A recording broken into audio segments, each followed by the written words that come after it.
There are renewed concerns over the poor state of police lockups and continued disregard for the health of persons in custody. This after a man was hospitalized after he was bitten by a rat at the Spanish Town lockup. TVJ's Kalisha Williams reports. Swollen feet, pinned to a bed, not able to walk on his own. This man sits up through the discomfort as visitors at the Spanish Town Hospital in St. Catherine looked on. He's an inmate at the Spanish Town lockup, but is in hospital with an infected foot because he was bitten by a rat 2 weeks ago. He's in a stable condition now due to the fact that he was brought there in time. I mean, in a short space of time. It was basically slowly infecting his entire body. His family member claims his condition is a result of outright neglect by the justice system.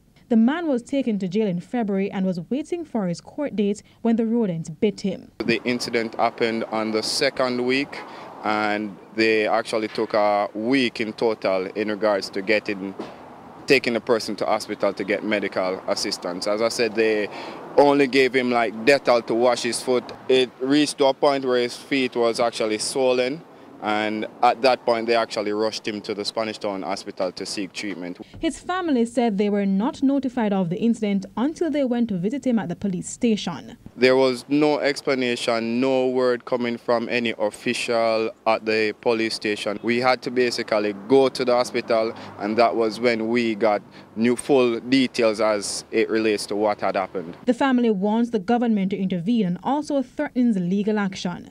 The incident has again put the poor conditions of police lockups in the spotlight. It's rather inhumane for persons to be in custody, in a police custody, and to have rats and insects running all over. What if it's a case there were about 20 rats?